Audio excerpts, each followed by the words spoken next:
अस्सलाम वालेकुम guys, I hope you are doing well. This is Nizamuddin Memon और आज की इस वीडियो में हम डिस्कस करने वाले हैं डेफिनेशन 2 को। ये हमारा चैप्टर नंबर 4 चल रहा है डिस्क्रीट स्ट्रक्चर का, और जिसका हम ये video fourth video I think तो हम बनाने वाले हैं। इसमें डेफिनेशन 1 और थ्योरम 1 को, कोरोलरी को भी हमने देख लिया था।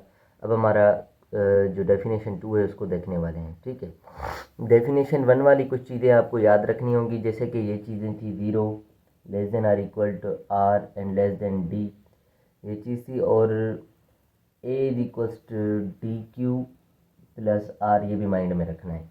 अब चलते हैं हम डेफिनेशन 2 की तरफ। डेफिनेशन 2 है हमारे पास, कह रहा है in the equality given that the division algorithm D is called the divider. जो डी है डिवीजन एल्गोरिथम है वो डिवाइडर है, और ए इज़ द डिवाइडेंड, और ए जो है नाम दिया गया है डिवाइडेंड को, और q is called the quotient, q को नाम दिया गया है क्वोशंट का, and r is called the remainder, और आर को हम रिमाइंडर बोलते हैं। ये सब चीज़ें हम पहले ही पढ़ चुके हैं। This notation is use to explore the quotient and remainder. अब ये एक्सप्रेशन से दो, ये क्या करेंगी, एक्सप्रेस करेंगी क्वोशंट और रिमाइंडर को। क्वोशंट के लिए हम ये यूज़ करते हैं, क्वोशंट बराबर होता है ए डिव डी, और रिमाइंडर बराबर होता है r is equals to a mod d. ये दो फार्मूला दें जो हमारा इसमें यूँ समझें कि यूज़ होगा। ठीक है, तो ये अगर आपको सही से याद है तो आप इजीली इसको भी आसानी से कर लेंगे। तो मैं ये दोनों ही फार्मूलाज यहाँ पर लिख देता हूँ कि क्यू क्वोशंट के लिए हमारे पास है ए डिव डी, और r is equals to a mod d. बस आपको ये चीज़ें याद हैं दो, तो ये आप इजीली कर लेंगे। ये मैंने कैसे निकालना सिखाई थी आपको, अच्छे तरीके से याद है। अब हम क्या करने वाले हैं कि ए डिव डी का मतलब है, हम क्या करेंगे, ए को डिवाइड करेंगे डी के साथ, ए को डिवाइड करेंगे डी के साथ, और ए मोड डी का मतलब है ए माइनस डी करना होता है, ए माइनस डी करना होता है। ये चीज़ें एक्सप्लेन कर रहे हैं रिमार्क्स वगैरह में। हम क्या करते हैं, इसका एक क्वेश्चन लेते हैं ताकि आपको क्लियरली समझ में आ जाए। यहाँ पर है what are the example number 3 है, example number 3, what are the quotient and remainder when 101 is divided by 11। तो क्वोशंट क्या आएगा और रिमाइंडर क्या आएगा जब 101 को हम 11 से डिवाइड करेंगे। डिवाइड का तरीका आपको याद है, ठीक है। इस कंडीशन में रखना है, ए जो है हमारा 101 है, ठीक है, और 11 जो है हमारा क्या है, डिवाइडर है। ये ए है, ये 11 जो है हमारा डिवाइडर है। इस तरीके से रखना होता है, ठीक है ना। तो आप इसको डायरेक्टली यूँ डिवाइड कर सकते हैं, 101 डिवाइड बाई 11, 11 टाइम 9 इज़ 99, तो बचेगा 2।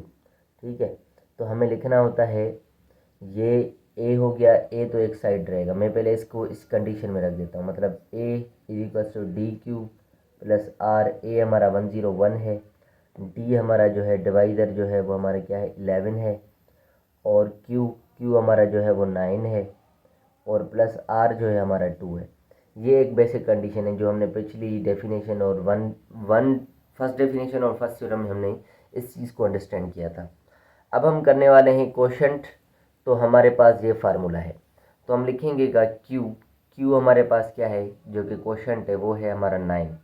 तो क्वोशंट बराबर है, ए हमारा है 101, ए हमारा 101 है, और डिव की जगह डिव आएगा, डिवाइड मतलब, और डी हमारा क्या है, डी है हमारा 11।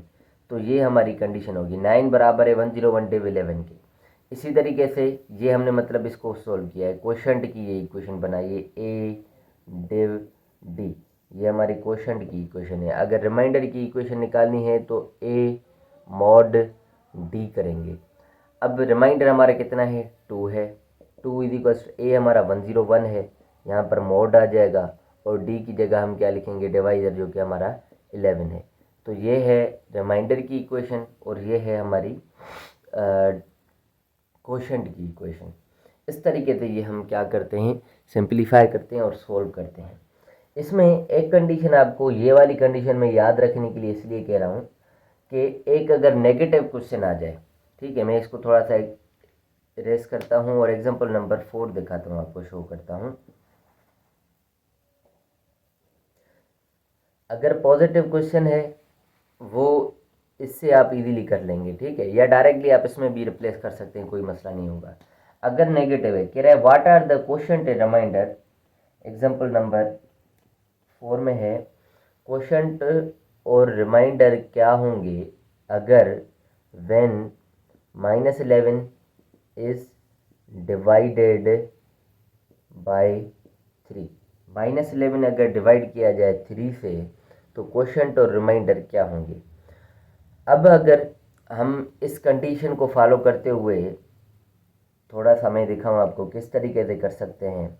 ए हमारा क्या है, -11 है, -11, ठीक है, और डी और क्यू हमारा क्या आएगा। अगर मैं डायरेक्टली बस इसको पॉजिटिव की तरह जैसे सॉल्व करते हैं वैसे सॉल्व करने लगूँ, मतलब यहाँ पर माइनस में कंसीडर नहीं कर रहा फ़िलहाल, तो मैं क्या करूँगा, 3 टाइम 3 इज़ 9, तो बचेगा 2।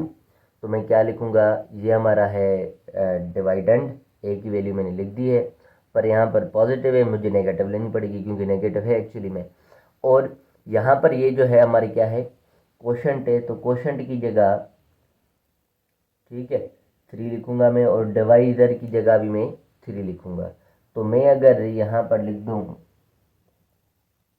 ये भी, मतलब अब मुझे क्या करना पड़ेगा, यहाँ पर माइनस है, इस तरह भी माइनस ही आनी चाहिए, दोनों साइड्स बराबर होनी चाहिए। यही हमारा तरीका होता है सॉल्व करने का। जैसे कि पिछले उसमें हमने क्या किया था, वहाँ पर हमारा 101 था और 101 इज़ डिवाइडेड बाय 11 था, तो ए की जगह 101 आता है, और डी जो होता है हमारा क्या है, डिवाइज़र, जो कि हमारा 11 है, और क्यू मेरा निकला था 9, और आर था हमारा 2। तो इस कंडीशन में जब हम इसको सॉल्व करेंगे तो ये इसके बराबर होगा, जब हम इसको सॉल्व करेंगे तो ये इसके बराबर होगा, और ये प्रूव होता है। तो हमें इस कंडीशन में भी ऐसे ही करना है कि जब इस साइड को सॉल्व करें तो ये -11 आए। अब -11 कैसे आए, अगर मैं ये माइनस का ले लूँ और ये माइनस का ले लूँ, ठीक है, ये मतलब -3, और यहाँ पर प्लस है, प्लस की जगह मैं -2 ले लूँ, तो ये -11, 3 टाइम -3 -9, ये -2, सो -11 इज इक्वल्स टू -9, और -2 -11 होते हैं।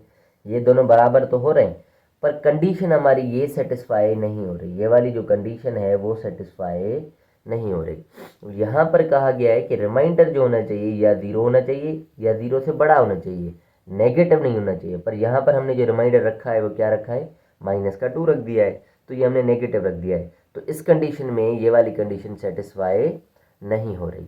अब हम क्या करेंगे फिर इस कंडीशन में, इसको पॉजिटिव करने के लिए, इसको पॉजिटिव करने के लिए मुझे क्या करना पड़ेगा, यहाँ पर मुझे सेम भी रखना है। तो ये वाला डिवाइड वाला पैटर्न हम नहीं चल सकते अभी, ये वैसे आसान है, पॉजिटिव नंबर्स में आप ये वाला जब पैटर्न चलेंगे तो बहुत ही अच्छा रहेगा और इजीली हो जाएगा। पर जब ये हमारा वर्क नहीं कर रहा है तो हम एक टेबल ज़्यादा सोचेंगे। मतलब मैंने क्या सोचना है, 3 टाइम 3 9 होता है, 3 टाइम 4 इस क्या होता है, 12 होता है। 12 में से क्या करेंगे, +1 कर देंगे, +1 कर देंगे, ठीक है। 3 टाइम 4 इज़ 12, माइनस का 12 प्लस का 1 हमारा क्या हो जाएगा, इसको अगर मैं सॉल्व करूँ, 3 टाइम 4 इज़ 12 +1, तो यहाँ पर -1, 11 बचेगा, और यहाँ पर भी -11 है। तो इस कंडीशन में हमारा ये रिमाइंडर जो होता है वो पॉजिटिव रहता है, रिमाइंडर हमारा जो है ग्रेटर देन 0 है। तो इस कंडीशन को फोकस करना है, ठीक है। अगर मैं कोई और एक क्वेश्चन ले लूँ, -17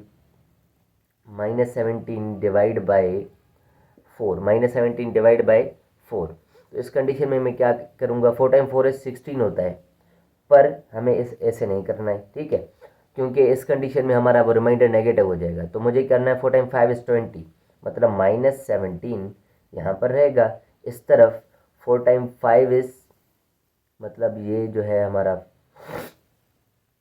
4 टाइम -5 इज 20, और यहाँ पर प्लस कर दूंगा मैं 3। इसको जब मैं सोल्व करूँगा, 4 टाइम -5 इज -20 +3, तो यहाँ पर -17 बचेगा। मुझे लग रहा है आपको समझ में आ गई होगी बात। मतलब अगर नेगेटिव नंबर है तो एक टेबल ज़्यादा लगानी है, ठीक है। फिर जो रिमाइंडर बचता है, मतलब वो जो नंबर बच जाता है, मतलब ज़्यादा जितना बड़ा होता है उतना उसमें से पॉजिटिव वाला नंबर हम माइनस करेंगे। इस इसमें इस सूरत में क्या होगा कि रिमाइंडर हमारा पॉजिटिव रहेगा और ये कंडीशन सेटिस्फाई हो जाएगी। ठीक है, सो ये हमारा जो था डेफिनेशन नंबर 2 था। मिलते हैं नेक्स्ट टॉपिक में। Thank you so much for watching my videos. अल्लाह हाफिज़।